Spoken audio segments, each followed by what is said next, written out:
میں چاہوں گی، ہم نے شکر پر گفتگو کی تھی، تھوڑا سا کرنٹ سینیریو میں بتائیے گا کہ یہ شکر اور یہ شکوہ اور وہ والی جو کیفیات آج کل جس کی وجہ سے میرے خیال میں بہت سارے فساد جو ہیں وہ اسی وجہ سے برپا ہو جاتے ہیں، جو شکوہ ایک چیز ہوتی ہے۔ بسم اللہ الرحمن الرحیم، نحمدہ و نصلی علی رسولہ الکریم۔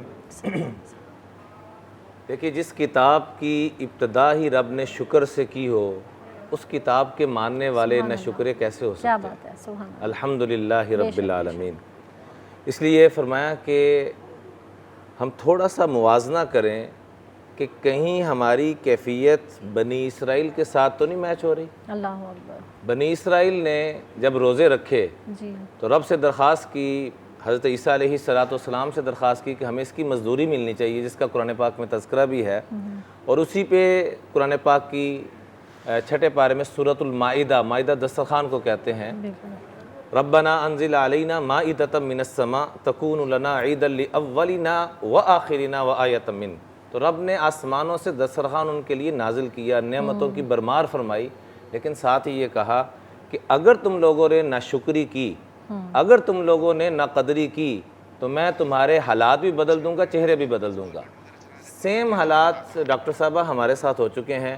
ہم نے پاکستان کو رو رو کے اللہ سے مانگا، ہمارے بڑوں نے قربانیاں کیں، ہماری پاک فوج نے قربانیاں کیں، لیکن اکثریت جو میری طرح کے لوگ ہیں یا عام پبلک ہے یا ہمارے حکمرانوں میں سے بھی جو بھی ناشکری کی کیفیت میں جا رہے ہیں، تو اسی کی وجہ سے آج ہمارے حالات دن بدن بدتر ہوتے جا رہے ہیں۔ ایٹمی طاقت ہونے کے باوجود ہم کہاں پر کھڑے ہیں؟ وجہ کیا ہے کہ سیم کیفیت بنی اسرائیل کے ساتھ ہماری ملتی جلتی جا رہی ہے۔ اس لیے فرمایا کہ جو انسان طاقت نہ رکھتا ہو، حضرت علی فرمایا کرتے تھے رضی اللہ تعالیٰ عنہ، جو انسان طاقت نہ رکھتا ہو کہ وہ اگلے کا شکر ادا کر سکے یا رب کی دی ہوئی نعمت کا اس طرح سے شکر ادا کر سکے، تو اپنی زبان کو دراز کر لے۔ کیا مطلب؟ کہ یہاں سے شکر زیادہ ادا کرنا شروع کر دے، رب کی نعمتیں اس کو ملتی چلی جائیں۔ مولانا صاحب، یہ اولیاء کرام بھی کہتے ہیں نا کہ شکر نعمتوں کو محفوظ رکھتا ہے۔ جی، بلکہ یہ حضرت عمر بن عبدالعزیز، اللہ اکبر، یہ انہی کا ہی فرمان ہے، قیدو نعم اللہ بشکر اللہ، کہ اپنی نعمتوں پہ پہرا لگانا چاہتے ہو نا، اگر جیسے ہم اپنے گھر کے باہر پہرا لگاتے ہیں کہ نعمتیں محفوظ رہیں، چیزیں محفوظ رہیں، تو حضرت عمر بن عبدالعزیز فرمایا کرتے تھے کہ اگر اپنی نعمتوں پہ پہرا لگانا چاہتے ہو کہ محفوظ رہیں، تو رب کی شکر گزاری کا پہرا لگا دو، نمبر ایک۔ نمبر دو، جیسے انہوں نے عملاً شکر ادا کیا کہ ان کو جب خلافت ملی اور اس انداز میں وہ لے کر چلے کہ خلیفہ راشد کا نام ان کے ساتھ منسوب ہوتا ہے، اور کیا اہل سنت، کیا اہل تشیع، سب ان پہ متفق ہیں کہ ان کی عظمت کو سلام پیش کرتے ہیں۔ انہوں نے کیا کیا بہن؟ جو ہی جنازہ پڑھایا سلیمان کا، تو جنازہ پڑھاتے ہی 3 اعلان کیے۔ نمبر 1 کہ میرے پاس جو کچھ ہے، حالانکہ ان کے والد گورنر اور ان کی بیوی 7 طرح سے شہزادی تھی، 4 بھائی بادشاہ، والد بادشاہ، دادا بادشاہ، اور آگر سے دولت کی ریل پیل تھی، ریل پیل تھی۔ کہا میرے پاس اور میرے بیوی بچوں کے پاس جو کچھ ہے یہ سب کچھ بیت المال میں جمع ہو۔ اور زہد کا کیا عالم؟ زہد کا کیا عالم بعد میں ہوا، وہ بھی دیکھ لیں۔ سب 3 کام کیے۔ میں ہاتھ جوڑ کے اپنے حکمرانوں کو بھی اور عوام کو بھی عرض کروں گا کہ ان کی سیرت کو پڑھیں، اگر ہم ملک پاکستان کی قدردانی کرنا چاہتے ہیں۔ ملک پاکستان بھی ہمیں رمضان میں ملا، شب قدر میں ملا، قرآن بھی ہمیں رمضان میں ملا، شب قدر میں ملا۔ 3 کام کیا کیے حضرت عمر نے ڈاکٹر صاحبہ؟ سب سے پہلا کام یہ کیا کہ جو کچھ میرے پاس، میرے بیوی بچوں کے پاس ہے، وہ سارا کچھ قومی خزانے میں جمع ہوگا۔ دوسرے نمبر پہ فرمایا کہ میرے جتنے پروٹوکول اس سے پہلے حکمرانوں کے تھے، سب پروٹوکول ختم، میں ایک عام پبلک، عام رعایا کی طرح۔ اور تیسری جو سب سے اہم بات تھی کہ جس کو حکومتوں نے نوازا ہوا ہے، کیونکہ سارا کرپٹ معاملہ ہو چکا تھا، کرپشن چھا چکی تھی، وہ سب اپنی اپنی ساری دی ہوئی انعامات کو واپس کریں گے۔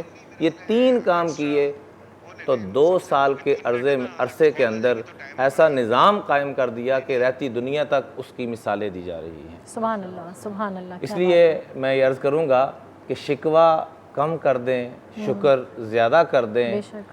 واصف علی واصف بڑی عظیم کیا شخصیت، کیا کیا وہ کہتے ہیں نا چھوٹی سی بات میں پورے زندگی کی سمندر کو کوزے میں بند کر ہاں، دیا۔ ایسا ہی ہے۔ فرمایا کرتے تھے کہ جب تم دیکھو کہ تمہارے پاس نعمتوں کی کمی ہے یا یوں محسوس کرو کہ شکوہ کی طرف طبیعت جا رہی ہے، تو رب کی دی ہوئی نعمتوں کو یاد کرنا شروع کر دو۔ جو تمہارے پاس کمی ہے اس کا تمہارے پاس ٹائم ہی نہیں ہوگا سوچنے کا۔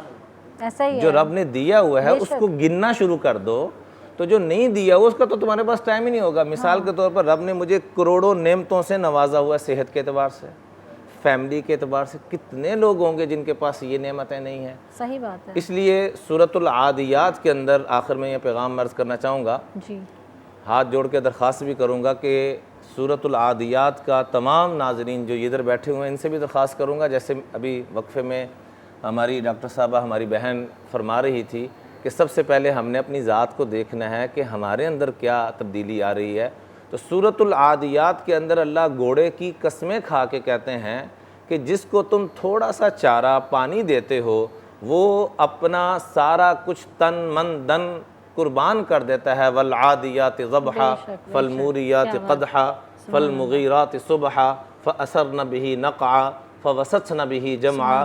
لیکن جب انسان کی باری آئی تو کیا کہا؟ ان الانسان لربہ لکنود۔ یہ بڑا ہی ناشکرہ ہے، اور اس کی وجہ بھی بیان کر دی کہ یہ ناشکرہ کیوں ہے۔